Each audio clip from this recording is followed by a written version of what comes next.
Salut les players et bienvenue dans Henri Play numéro 5. Nous sommes le jeudi 3 juin. Et vous savez quoi? Une journée très spéciale. Pourquoi? Parce que c'est l'anniversaire de monsieur le roi, le seul, l'unique sur la terre battue de Roland-Garros, Rafael Nadal. Happy birthday to you. Mais en tout cas, c'était une journée très difficile pour le tennis féminin puisque malheureusement Caroline Garcia et Harmony Tan ont perdu. Je vais vous donner le sommaire. On va avoir un invité exceptionnel, un invité avec qui j'ai partagé des moments fantastiques, un directeur du tournoi hors pair, un gaucher avec qui nous avons gagné ensemble ceci, la Coupe Davis 91, il y a 30 ans. On l'a soulevé, j'en ai encore des frissons. C'est trop beau. Et nous avons parlé avec Guy Forget de ces grands moments et de surtout comment gérer ce fantastique tournoi de Roland-Garros. Le reste du sommaire va être très simple, ça va être la data du jour, la chronique 15. On ira à la rencontre d'une association belge nommée WAPA qui s'occupe de la réinsertion des enfants soldats. Et surtout un courrier des lecteurs très spécial puisque je vais avoir l'opportunité de parler avec Maya de tout ce qui s'est passé ces derniers temps et notamment le problème de Naomi Osaka. On y va. Eh bien voilà, moi en tout cas je suis heureux, fier, mais ça fait tellement longtemps que je t'ai pas vu mon Guy. Ouais. Et avec cette crise en plus là. Ouais, de pouvoir te voir et te parler un petit peu de ce qu'on a pu faire ensemble. Je voudrais revenir un peu sur tes débuts à Roland-Garros. Ton premier Roland-Garros, je le connais, je sais, mais j'aimerais mieux que tu m'expliques. T'avais des cheveux comme ça. J'en ressemblais plus à Julien Clerc qu'à Bruce Willis à l'époque. Donc à ce moment-là, j'ai 17 ans, je joue les tournois juniors, les tournois ITF, je suis première année junior. J'avais été champion de France cadet l'été précédent, donc au stade Jean-Bouin. Et là, je me retrouve à gagner un tournoi, l'Open d'Italie junior, qui était à Milan à l'époque, je crois que ça s'appelait la Bonfiglio. Et j'avais une wildcard donc dans le tableau final à Rome, le Master 1000, plus grand tournoi. Ouais. Et là, je me dis non mais là je passe des juniors aux champions. Alors bien sûr il y avait Yannick Noah, mais il y avait toute la ribambelle des McEnroe, des Connors, des Lendl. Et je dis non mais je vais jouer avec ces gars-là, c'est pas possible. J'étais pétrifié à l'idée d'aller sur le terrain. Et c'était juste avant Roland Garros. Et je joue contre un gars que tu connais bien, que tu as joué d'ailleurs par le passé, qui s'appelle Gonzalez, qui est un Paraguayen, qui était 50e mondial. Et je rentre sur le terrain en me disant, je vais prendre une fessée, c'est sûr. Et là, le mec, un gars pas très malin, qui faisait que des fautes, et je gagne 6-4, 7-5. Et là, je me souviens, j'appelle chez moi en disant, mais j'ai pas dit un mec 50e mondial, mais c'est pas possible. Bon, bref, je perds contre Eddie Dips au tour d'après, qui était dans le top 10 mondial, donc tout à fait logique. Et du coup, la fédération donne une wildcard à Roland-Garros, je crois que c'était 15 jours plus tard. Et là, tu te souviens, Henri, quand on a arpenté les ailes de Roland-Garros depuis gamin pour le championnat de France, qu'on joue à cache-cache, ouais. On se trouve d'un coup à jouer le tableau final, même pas les qualifs, le tableau final, c'est monumental, quoi. Donc on est partagé entre l'excitation, la peur, l'angoisse, le stress. Et puis je joue, heureusement, j'ai un bon tirage, parce que j'aurais pu jouer ce jour-là, je sais pas, Connors au premier tour, et je joue Slobodan Živojinovic, que tu connais bien, Bobo, qui venait de se qualifier. Donc c'était un qualifié, donc quand tu as une wildcard sur un qualifié, tu te dis, bon, a priori, c'est le moins bon des moins bons du tableau final. Et pareil, il fait beaucoup de fautes, moi je tiens bien mon terrain, je gagne en 3-7-0. Et donc, 48 heures plus tard, je joue Ilie Nastase. Et là, pour ceux qui le connaissent toi tu connais très bien, mais Ilie Nastase à l'époque c'était un mélange de, dans le jeu de Federer, dans le côté un peu déconneur à qui on pourrait le comparer aujourd'hui, un type qui fait toujours le clown ou le pitre sur le terrain, je sais pas. On n'en a pas. Malheureusement il y en a moins aujourd'hui. Benoît ? Ouais, Benoît un peu. Mais Benoît, des fois il n'arrive plus à contrôler son humour. Et en même temps, c'était une légende parce que Nastase, à cette époque-là, il avait 34 ou 35 ans, donc il était quand même en fin de carrière. Il était encore, je crois, 20 ou 30e mondial. Et il avait gagné Roland-Garros, il était numéro 1 mondial, il avait gagné le Master. Enfin, je sais pas, t'es gamin, tu joues Nastase. Moi, j'avais encore des posters à lui dans ma chambre à Marseille. Donc, je dis, oh. Et là, tout le monde me dit, alors attention, il va te faire rire, il va te parler, il va te déconcentrer. Tu le regardes pas. Dès qu'il s'adresse à toi, tu tournes la tête, tu regardes tes chaussures. Et donc effectivement il me parle, mais très sympa sur le terrain, il interpelle ma mère dans les gradins, il fait rire le public entier si tu veux. quelque part, c'est un peu détendu l'atmosphère. Et puis, on est arrêté par la nuit à 6 partout au 5e set. Puis, je mets la télé le soir et je me vois au journal de 20h. Il y a une jeune sensation, un jeune garçon qui au 5e set contre Nastase sur le court numéro 1. Et je me dis, c'est incroyable, d'un coup, qu'est-ce qui se passe? Et je reviens le lendemain. Nastase avait des courbatures partout et il joue pas très bien. Moi, je reste un peu sur ma lancée. Quand on est jeune, on récupère vite. Et je gagne donc 8-6 contre Nastase. Et là, tout d'un coup, tu te dis, bon, ça y est, ma vie, elle va passer d'étudiant amateur à professionnel. Donc tout d'un coup, tu te dis, ça y est, je commence à gagner un peu de sous, j'ai des points ATP. Donc voilà, c'était un peu un rêve éveillé. Et finalement, je joue au 3e tour. D'ailleurs, c'est lors de la conférence de presse que je l'apprends, parce que je ne pensais jamais, j'aurais pas regardé le tableau en avance. On me dit, voilà Guy, vous jouez au Pro Château contre Jimmy Connors. Et là, quand il dit ça... C'est bien, t'en as 2, parfait là. Et là, je dis, non, c'est pas possible, Jimmy Connors, voilà, on joue Jimmy Connors après-demain, qu'est-ce que ça vous inspire ce match-là? Et là, je bégaye, je sais pas quoi dire. Non, mais là c'est vraiment, d'un coup, too much. Anastase, c'était beaucoup. Là, Connors, digérer tout ça en 4-5 jours, c'était... je me souviens, je passe quasiment une nuit blanche. J'étais coutumier du fait en plus. Et voilà, et puis le cours central, j'avais jamais joué dessus, ma vie. Et là, je me souviens dans les vestiaires, dans quelques instants sur le cours central, Guy Forget contre Jimmy Connors. C'est Jacques Dorfman, oui. Donc tu te souviens à l'époque, il y avait l'espèce de diaphone dans les vestiaires, c'est une espèce de tu te rappelles, de voix horrible. Voix horrible. Et donc Jacques Dorfman appelle le match. Et là, j'ai dit, maintenant, de toute façon, je ne peux plus me planquer maintenant, allez, ça y est, Mais j'avais l'impression d'aller presque sur le peloton d'exécution, tu sais, sur le central contre Connors. Bon, bref. Et je me souviens, il ne calcule même pas, il ne croise même pas du regard, et il descend les marches pour aller dans l'antichambre du cours central. Et la bâche était encore fermée, et tout d'un coup, quelqu'un tire la bâche, la lumière, je suis ébloui par le soleil qui rentre, et je rentre sur le cours. Et là, je vois la chaise au loin, je me dis non, je ne vais pas y arriver jusqu'à la chaise, tellement j'avais les jambes qui tremblaient. Et là, une acclamation, le public, en plus ça devait être, 14-15 heures, le central était plein. Et je me dis, allez, pendant l'échauffement, essaie de ne pas faire de fautes, de ne pas être ridicule, renvoie la balle de l'autre côté du filet. C'est marrant avec du recul, comme tu te fais une montagne de choses aussi simples qu'un échauffement, même si c'est sur le central. Et le match commence, bien sûr, je me fais éclater au premier set, je me fais éclater au deuxième set, mais je visais le milieu du terrain, je me souviens, parce que le cours paraissait tellement grand, je me dis, je ne vais pas arriver à la mettre dans le cours, donc je disais milieu, et lui mettait à gauche, et à droite, et à gauche. Puis j'étais le lapin stupide qui fait que courir, et puis à la fin, je me faisais massacrer. Donc voilà. Puis au troisième set, petit à petit, je commence à m'habituer, puis allez Guy, les gens m'encourageaient. Lui doit, à mon avis, se relâcher, tellement c'était simple. Puis il est 3 partout, 4 partout, et je gagne le troisième set. Alors là, je prends un set à Jimmy Connors, quoi. À 17 ans, t'imagines? À 17 ans, donc alors aujourd'hui, ça peut paraître peut-être logique, on voit plein de jeunes qui des fois explosent au plus haut niveau, enfin pour nous à l'époque.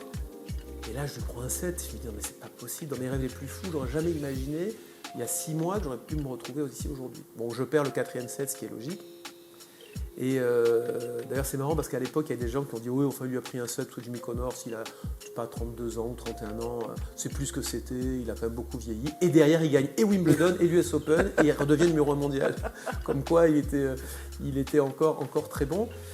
Donc voilà, si tu veux, ma et ça t'a marqué à vie, ça, hein? Ça te marque, hein? Ah ouais. Oui, mais... parce que au-delà des victoires en elles-mêmes, c'est ma vie qui change, parce que on était, tu te souviens, on faisait encore nos cours par correspondance à l'époque. Moi, c'était l'année où je vais passer mon baccalauréat. Mes parents me donnaient un petit peu d'argent de poche de temps en temps, me donnaient 20 francs dans la semaine. On mangeait au Cèpe de Roland-Garros, mais bon, complètement dépendant des parents. Et puis là, tout d'un coup, tu vas prendre un chèque, alors, je ne sais plus à l'époque, c'était peut-être $2000, j'en sais rien, pour avoir passé 2 tours, mais c'était monumental. Et je me disais, je rentre dans ce cercle fermé des meilleurs joueurs français.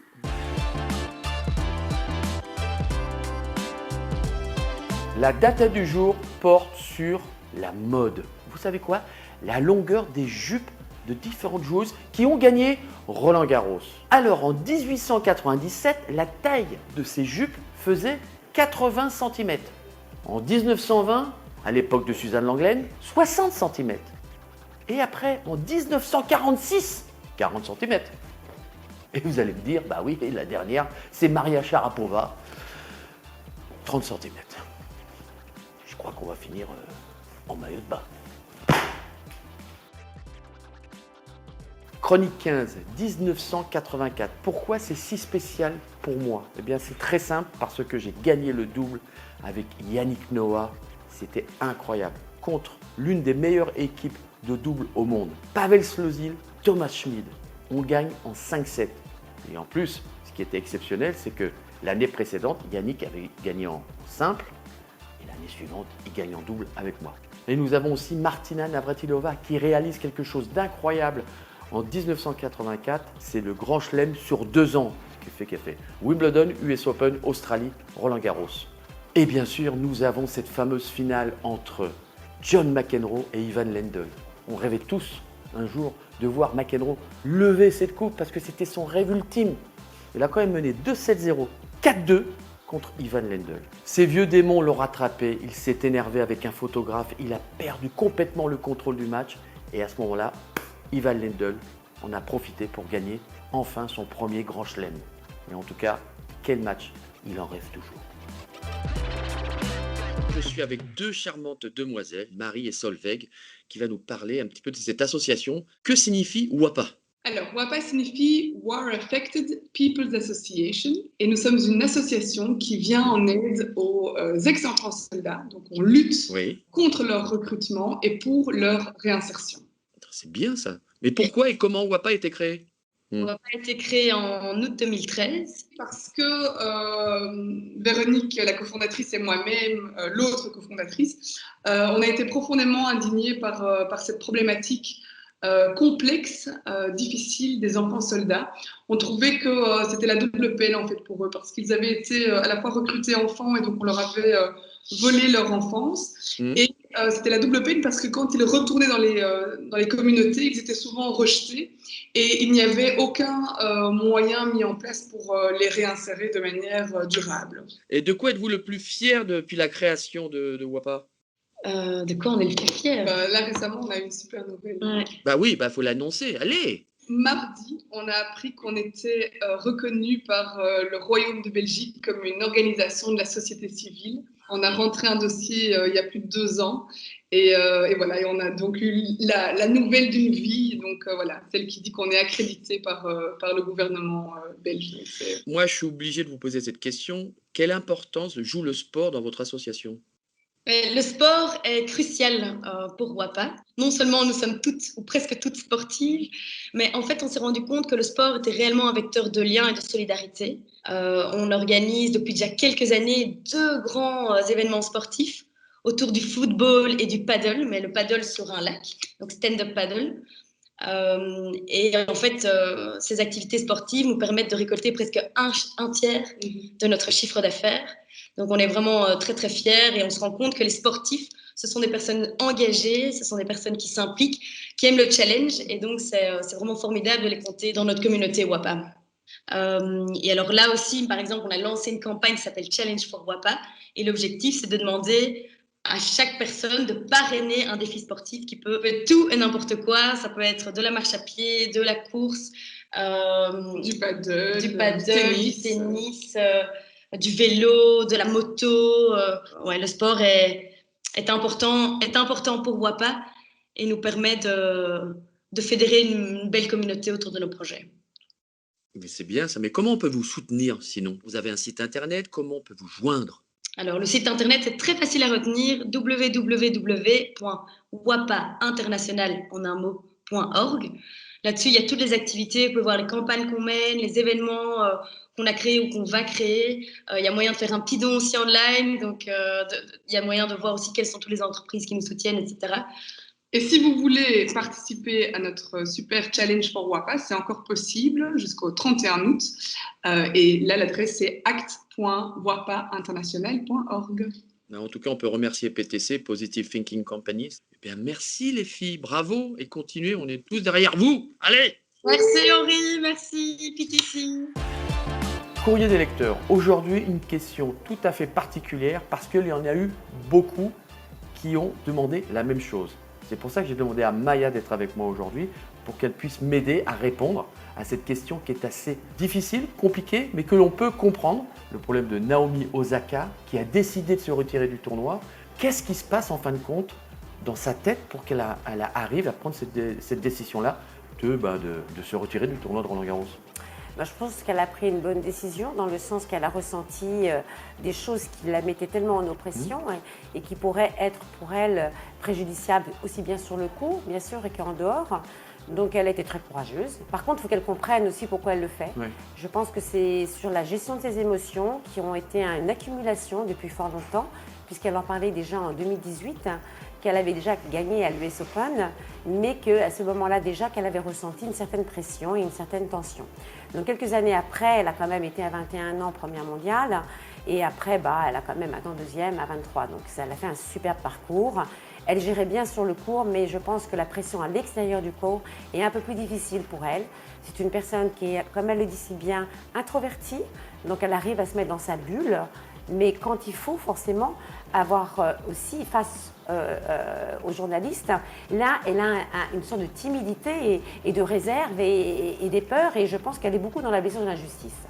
Donc là, c'est une accumulation de 4 années peut-être, de tout ça, et qui font qu'aujourd'hui, c'est le boomerang, c'est la goutte qui a débordé le vase, et elle veut se protéger car elle sait qu'elle doit travailler sur elle-même. C'est d'après ce que j'ai pu lire et voir, elle l'a bien expliqué. Elle n'en veut pas spécialement peut-être aux journalistes ou à tout le monde, mais c'est à elle-même qu'il faut bien sûr être aussi leader sur le court, mais à l'extérieur du court. Merci Maya. Merci Henri. Merci à vous tous. Donc je vous donne rendez-vous demain 10h30. N'oubliez pas de liker, de vous abonner et surtout d'envoyer vos questions. J'y répondrai avec plaisir. À demain.